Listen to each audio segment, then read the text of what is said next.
Hey, welcome to One More Rep with Coach Walker. I'm your host, Coach Walker, and we're back. Yeah, I've been gone for a little bit of time here.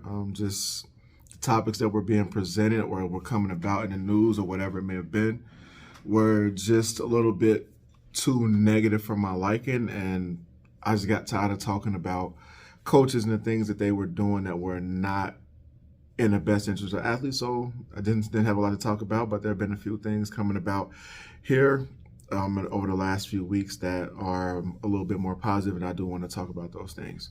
So today our focus is on what makes a program great. And whoever you are out there, you could have a different opinion from what I have. So a lot of people think that it's the sets and reps, and if you are produced on the field, winning is always going to be one of those things that we look at as making a program great. But there are also other components that we can look at to say, okay, what are the standards that can make your program go from good to great or make a terrible program? Because I've talked to a lot of coaches. Well, I've talked to a lot of athletes specifically that have participated in some programs that have coaches that are putting out a bad product. But then I've also talked to athletes that love the coaches and love the program that they're a part of. So today we're focusing on what I feel makes my program good, or even great in some people's eyes, just based upon what I've done over the last 6 months in the role that I'm currently in. So for those of you who don't know, I started a new job back at the end of October 31st to be exact. My first day on site was November 1st.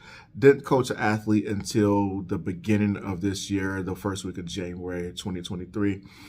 And prior to that, for those first 2 months, I was pretty much on the shelf, basically building out the website, doing the copy for the website, establishing different types of classes, all those types of things. A lot of those classes for the adult population fell flat on their face, just because it wasn't the right fit for the environment. We've since shifted for this next phase to get rid of those, but talking about what we have in place for the sports performance for the youth athletes,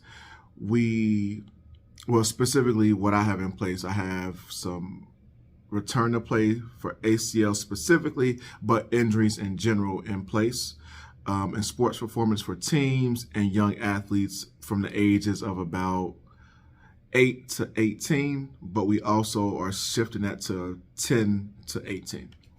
So just kind of get into what I feel like makes a program great. So what makes my program great? So for the last 4 months, I have trained primarily teenage girls from the age of about 12 to 17, so prepubescent to teenager. A lot of different personalities, a lot of different movement, a lot of different training ages and maturity levels that come into that program when you have that wide of a gap and variety of ages. So all volleyball players, all different skill levels, all different movement ages, all these different things coming into play. And it's myself primarily as the head strength and conditioning coach. And at that time, for those 4 months, I had an intern, great guy.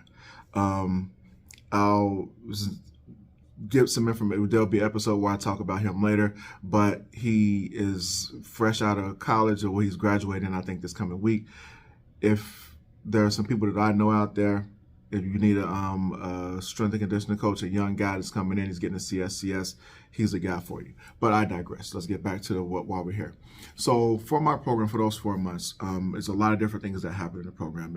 Coming into the gate, kicking off January, at the beginning of January, I didn't know what to expect. The primary thing that I kept hearing about the girls I was going to be training is that in the state of Kentucky, from club volleyball, everybody was putting their group as the bottom tier. They were saying such and such group is tier 1, this next group is tier 2, and this group that you're going to be getting is tier 3. They're basically, for lack of a better term, they're the scrubs of what's out there. When I would hear this, I'm like, okay, I said this, all I hear you saying is that basically it's my job to get them to the top tier, make them that much better, and by the time we get out of here, they're going to feel like that. And I'm not saying these girls think of themselves this way, but that's what I was hearing from a lot of different people that kept on talking to me about these girls. It is what it is. People have their opinions or whatever. So they get here. Backing up before they get here, I plan out what I want to do from a training standpoint because I was only going to have each group 1 day a week, Tuesday through Thursday, from the hours of 4 to 7 p.m. And actually, no, I wasn't going to have them for a full hour. I was going to have each group for about 45 minutes, 1 day a week.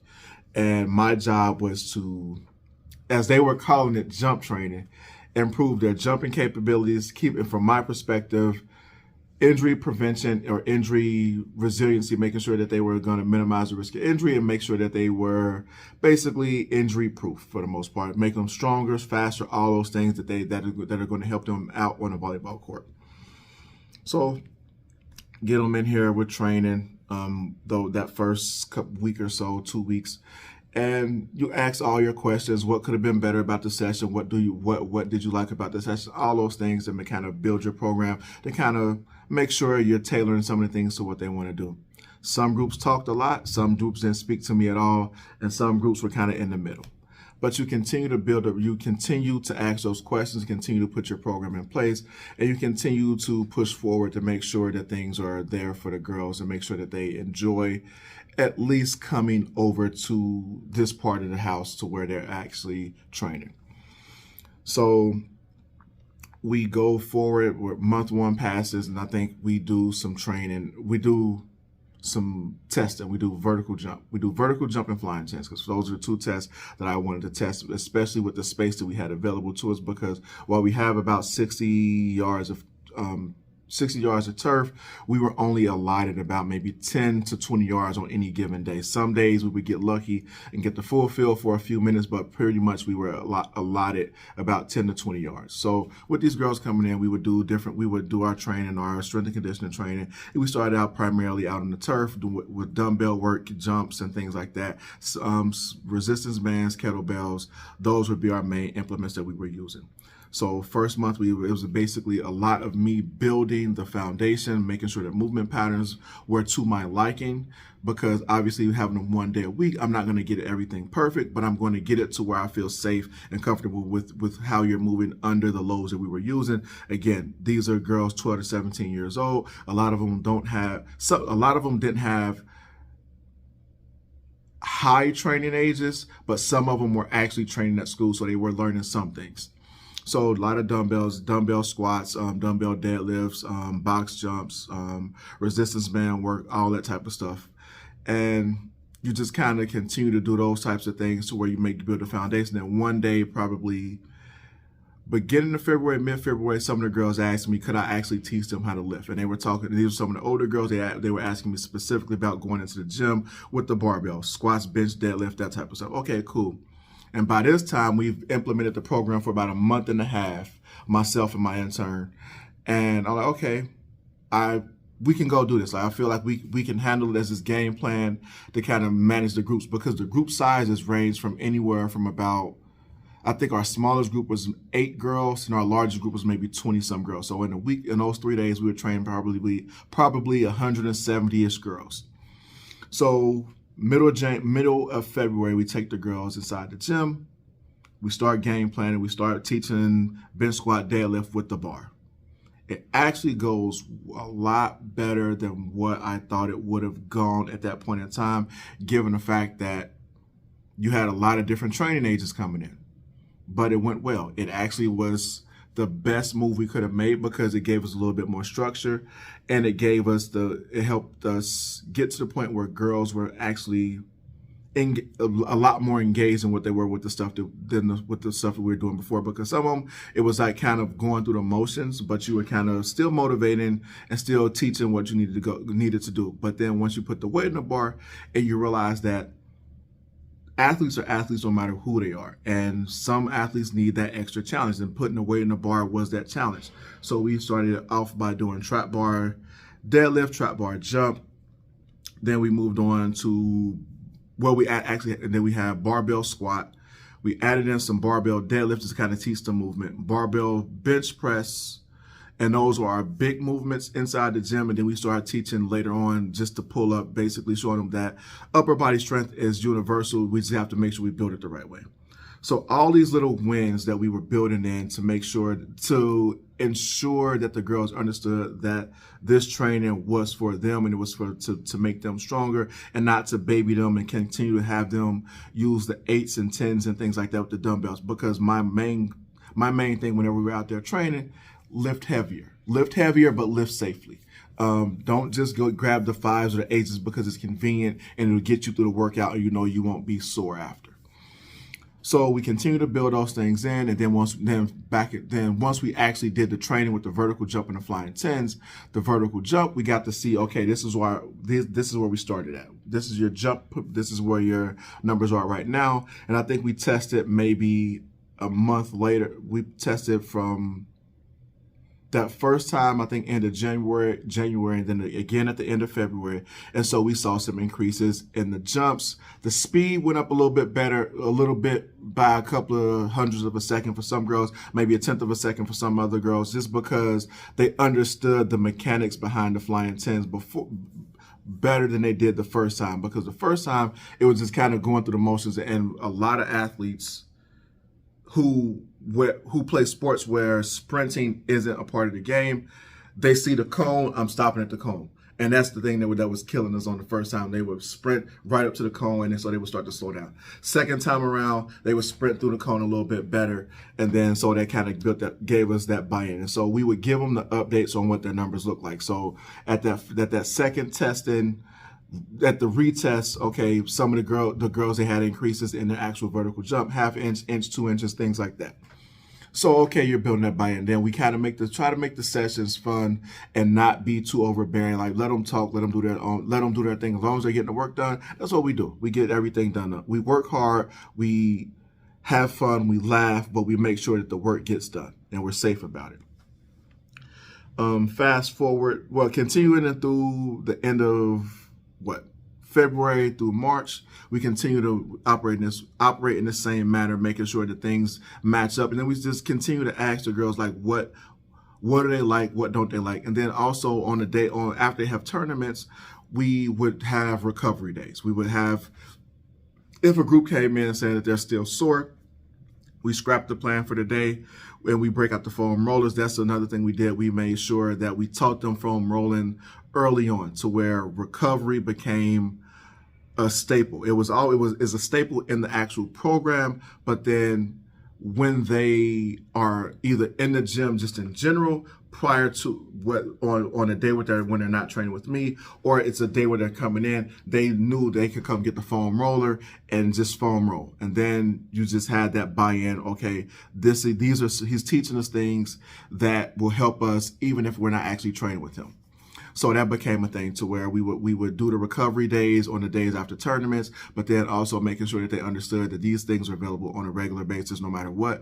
And then with the recovery piece and making sure that they understand that you're available, it started becoming more of asking small questions. Okay, how do I have equipment at home. What can I do? What are some things that I can do at home? Then we had some injuries that happened that were happening during the actual volleyball practice. Player went down with the ankle injury. I was sitting here with the intern. I was getting ready to leave. See, mom comes in or somebody comes in like, hey, can you come over here and look at this ankle? Go over and look at it. We talked it through. I was about to tape it up for him. But come to find out, she has on ankle braces already, and this is a very normal thing for her. So fast forward, maybe a day or two later, mom comes back in with her, said, "Hey, we went to the doctor. They said if we could have you do the assessment to see how she moves in different movement patterns. If you clear, she's good to go." So we did that. So that's another thing that we used to create that buy-in, where we made ourselves available. Specifically, I made myself available, one, to attend to a player who was injured, but then on the back end, help assess whether or not they could go back to play. So all those types of things, those small things, being a resource, being someone who they could actually depend upon when you're actually on site, those things help build up that buy-in, in addition to teaching them how to lift and move better, and basically throughout each session, coaching them, and being positive about what you're doing. Now, I won't say that everything was positive, because we had one group where there were some young ladies who would test the patience of concrete, and the concrete would lose. And I'll just leave it at that, because the maturity level just isn't there yet. It just isn't, and I can almost guarantee that it transfers to other areas of their lives right now, and there needs to be some sterner rules at some point and just help them get better, because there was a zero tolerance to just let things fly. But also knowing that this is the first stint of this program, I couldn't just kick them out. But also now I know going forward, that's not something I'm going to tolerate, and I'm going to kick them out. Send them back to their volleyball practice, because we're not tolerating that, because you're sucking the life out of the group, and we need to get back to training. So creating those situations where you can be dependent upon when injuries happen, or when somebody needs a wrist wrapped or something like that. We were here for those types of things, and we continue to make the girls stronger. And then when we retested again in March, the end of March, right before all the spring break started, then that was where we had the big wins. We did the vertical jump, the max vertical jump, and the flying tens. And then that's where we saw jumps increase as a total group anywhere between 1 and 3 inches of an increased vertical jump. So now we have complete buy-in, because now, my performance has gone up. I enjoy being over here for most of them. But now, if you look at the faces, you don't always know who likes being here, and then you just kind of go forward. So you continue to work. So we get those tests. Different groups are in and out because the spring break time is a little bit more relaxed. So you give a little bit more freedom, because now you can plan the days out. But then when the girls show up, it's like, okay, what are you feeling like today? Some groups would want to do recovery, and we would do some foam rolling, some active mobility, some stretching, all those types of things. Other groups, okay, can we go in the gym and lift? And so we go in bench squat, deadlift. We would do kettlebell swings, all the different stuff. But we would have those big lifts in, because they wanted to have those things. They wanted to do those things. Some of the other groups, they were big enough, and they wanted big enough to where it would be better to be out on the turf and do some of our other lifts. So we would do that. So fast forward to last week. Last week was our last week with the group. We finished our 4-month stint with this group, and it wasn't really announced to them by their volleyball teams and clubs. So they were coming in, and they didn't know. So I was announcing it. When I was announcing it at the end of the session, that was some of their first time hearing it. So you would get a mixed bag of reactions. You have some girls that were, oh, okay, cool, whatever. But you had the majority of girls that were like, what? This is our last session? It can't be our last session. So that felt good, to where, okay, you have teenage girls, 12 to 17, where lifting isn't a huge part of their lives, but you've created a situation where they enjoy it. They look forward to it, and they are sad that this piece is ending from a practice standpoint. And then you also had a reaction to where some of the young ladies like, no, you're lying. This isn't our last session. We have another session next week, and you're wrong, and I'll be here. And then if we don't have sessions, then I am going to sign up for your sports performance classes, and you'll still see me, which is all fine with me, because you've done something positive. You've made training fun, you made training effective, and you've created the buy-in that these young ladies want to be around, and they want to be there to actually train with you. So there's no losses there. Those are all wins in my book. The other thing, what was it, the Wednesday or Thursday? I think it's the Wednesday or Thursday, one of those two last days. And you start to see a lot of the athletes start to continue to open up. They've always come talk. From about the February on, athletes would come over, stop and talk before their practices or whatever. While I'm training some of the other groups or whatever, we were doing our warm-ups, they would come over, hey, Coach Walker, X, Y, and Z, talk to me about whatever, whether it's an injury, just to come laugh, whatever it is, they come over and talk. And now you fast forward to these last few days. Some players, they're feeling stressed out about different things, having whatever conflict or whatever, and they just come over and talk. One athlete in particular, she would talk to me here and there, and then she just came, especially the last 2 weeks, she would just come over before the practices and during the other sessions, and we would talk as the warm-ups were going on. And then she came over with one of the groups that last day, and we just sat and talked. She talked about the injuries that she was having, which I told her, had she told me early on in the sessions, early on in the season, we could have addressed those injuries, had her back up and running. But we talked about those injuries. We talked about her frustrations with some of the other athletes, because some of the other athletes that she was having frustration with, it just so happened that those were issues that athletes that we were trying to get back on track on our side with the strength and conditioning, because we were missing the mark on getting them focused. And it turns out that it wasn't just with us. There have been some very unruly situations that happen in game situations in that practice as well. But you realize that the buy-in becomes athletes seeing you as someone to confide in, to where they trust you with the information that they're bringing to you, whether it be the injury piece, their frustrations, their concerns, their fears, whatever. They come to you and they talk to you. So being a man, and a male coach specifically, and you have all these young ladies, and they come and they're comfortable talking to you in an open setting, that's good, because you have created a level of trust, a level of professional trust, to where they see you as someone who has their best interest at heart, and you're not going to do wrong by them, which is always the goal. You want to make sure that you present yourself as a consummate professional. You want to make sure that you care about the athletes that come in contact with you. And I think those are things that make a program great, because athletes can go anywhere and train. Athletes that we have now that have been injured, they've come to us from other facilities where the facilities didn't do a great job training, and they didn't create that buy-in to where it was easy for the parent and the athlete to just up and leave.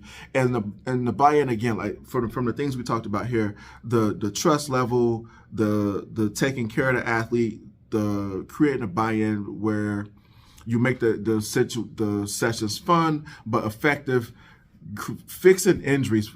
And I didn't even touch on my ACL return to play, but when you are creating situations where you are making the athlete better, you are addressing the whole athlete and not just being there just, oh yeah, let's get these sets and reps done, and you just going about your day. If you do more than that, you'll create buy-in. I think that's what makes a program successful. Specifically for me, you're going to, if you do right, and you use your background and the knowledge that you've gained over how many ever years. For me, it's 15. I'm in year 15. If I use that information correctly, I'm going to get you bigger, faster, stronger, all those good things. That's going to be easy. But if I can make sure that you feel safe in the environment that you're in, to where you can feel you can come talk to me, you can come see me for an injury, things that I didn't even say, okay, you can come to me for this, and you see me as that person, I've done my job. Yeah, so I know I feel like I'm all over the place, but I wanted to get this one out just because last week was probably a really, really, really good week, even though it was sad because my intern was gone last week. Like, he's a great guy. Like, I'm sad that he's gone. And then for the girls to be done, and that's their last week here, at least until next season, that was sad to see. But I mean, at the same time, there were positives to take away, because my intern, I learned a lot from him. We learned a lot from being in this environment, had an impact on what he wants to pursue here in the near future. He's going to get a CSCS. He's going to think about some different things. So I've added to the NSCA community by getting him on board with wanting to get certified. But then with the young ladies, creating a situation to where I know next time they come back in, they are going to have a higher movement age. Their capacity to do more is going to be there. Granted, we're going to have that learning those first few weeks to where we're reteaching, but I know I'm not going to have to spend forever reteaching the things that we already learned. So that buy-in is there. They know who I am. I know who they are. They know what to expect from me, and we're going to go hit the ground running the next time they're in here, and I can't wait to do that. This has been Coach Walker. This is episode 11. Look out for more episodes. I have some more things to talk about here coming soon. Take care. Remember, maximize, improve, excel, train like you mean it. Talk to you soon.